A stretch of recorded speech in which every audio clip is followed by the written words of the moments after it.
همه چشم‌ها به مراسم ازدواج نوه شهبانو فرح پهلوی دوخته شده بود.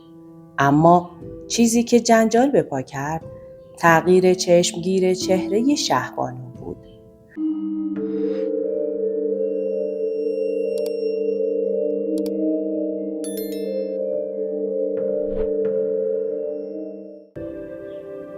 بعد از اینکه عکس‌ها و ویدیوهای شهبانو فرح پهلوی توی مراسم ازدواج نوه‌شون ایمان منتشر شد، موجی از بحث و گفتگو توی شبکه‌های اجتماعی به راه افتاد.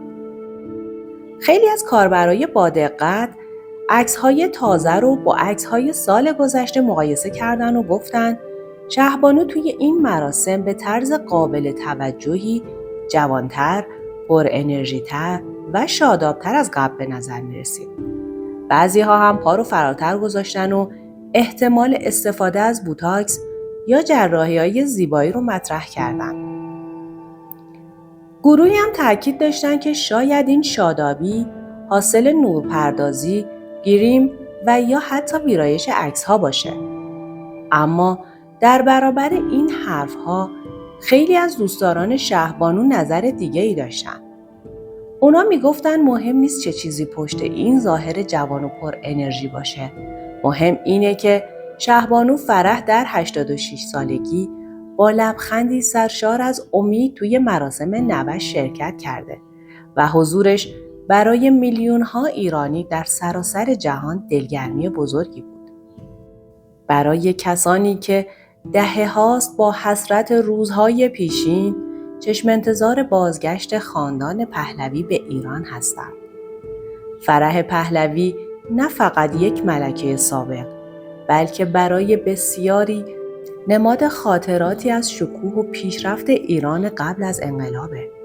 نمادی از فرهنگی که شکوفا شده بود، هنر و ادبیاتی که توی جهان می درخشید و آینده‌ای که خیلی از ایرانی‌ها به اون دل بسته بودن. اما پشت این لبخندها قصه‌ای از رنج، داغ و تبعید پنهانه. فرح دیبا در 22 مهر 1318 توی تهران به دنیا اومد. پدرش سهراب دیبا افسری تحصیل کرده توی روسیه و فرانسه بود و مادرش هم فریده قطبی ریشه‌ای اصیل از گیلان داشت. دوران کودکی فرح همزمان با جنگ جهانی دوم پر از سختی و کمبود بود.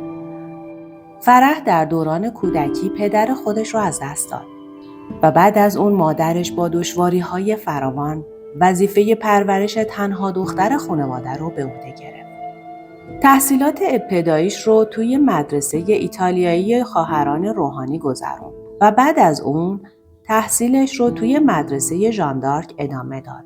دختری باهوش، فعال و ورزشکار. حتی کاپیتان تیم بسکتبال مدرسه شد. عشق به تحصیل و علاقه به معماری باعث شد بعد از دیپلمش برای ادامه تحصیل به فرانسه بره. اونجا بود که سرنوشت مسیر زندگیش رو تغییر داد. محمدرضا شاه پهلوی بعد از جدایی از ملکه ثریا در جستجوی همسر تازه‌ای بود. دیدار سرنوشت ساز فرح با شاه توی یه مهمونی در پاریس رقم خورد. علاقه میان این دو نفر خیلی زود به خواستگاری تبدیل شد و در شب یلدای سال 1338 ازدواج با شکوهشون توی تهران برگزار شد. بعد از 10 ماه تولد ولیعهد رضا پهلوی امید تازه‌ای برای سلطنت به ارمغان آورد. در سال 1346 هنگام تاجگذاری محمدرضا شاه، فرح دیبا رسما شهبانوی ایران شد. ایشون نخستین زنی بود که طبق قانون میتونست در غیاب شاه نقش نایب السلطنه رو به عهده بگیره. در سالهای بعد نقش شهبانو فرح در توسعه فرهنگ، هنر و آموزش کشور خیلی پررنگ شد. موزه هنرهای معاصر، موزه فرش ایران، کانون پرورش فکری کودکان و نوجوانان، جشن هنر شیراز و حمایت از هنرمندان و نویسندگان تنها بخشی از میراث فرهنگی ایشون هست. اما ورق تاریخ در سال 1357 برگشت. بعد از اعتراضهای گسترده و فضای سیاسی و اجتماعی که بر کشور حاکم بود، شاه و شهبانو بعد از روزها مقاومت توی دیماه همون سال ناچار شدند که ایرانو ترک کنند. سفری که قرار بود کوتاه باشه، به تبعیدی همیشگی تبدیل شد. روزهای غربت برای شهبانو سرشار از اندوه و نگرانی بود. تنها 2 سال بعد در مرداد 1359 محمد رضا شاه پهلوی توی مصر درگذشت و فرح پهلوی با 4 فرزند و قلبی آکنده از اندوه تنها بود. اما سرنوشت هنوز سخت‌تر از اینم بود. سالها بعد داغ از دست دادن دخترش شاهدخت لیلا و سپس شاهپور علیرضا زخم تازه‌ای به دلش گذاشت. داغ‌هایی که هیچ وقت التیام نیافتند. با همه این مصیبت‌ها شهبانو فرح ایستاد و به زندگی ادامه داد. توی این سالها هر جا که سخن از ایران و آینده اون بود، ایشون با امید و وقار از مردم کشورش گفت. و اما امروز در آستانه 86 سالگی، شهبانو فرح پهلوی هنوز هم نماد وقار و امید برای خیلی از ایرانیانه.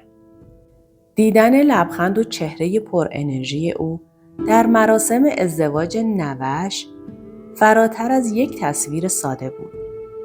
برای میلیون‌ها ایرانی یادآور گذشته‌ای پر از خاطره و شاید امیدی تازه برای آینده. با آرزوی سلامتی و آرامش برای بانوی ایران زمین، شهبانویی که حتی پس از سالها تبعید همچنان در قلب میلیون‌ها ایرانی جای دارد. خیلی از شما ممنونم که باز هم مثل همیشه تا پایان این ویدیو همراه من بودید. اگه تا الان عضو کانال ما نشدین، لطفاً دکمه سابسکرایب رو بزنید و زنگوله رو هم فعال کنید تا از جدیدترین ویدیوهای ما مطلع بشید.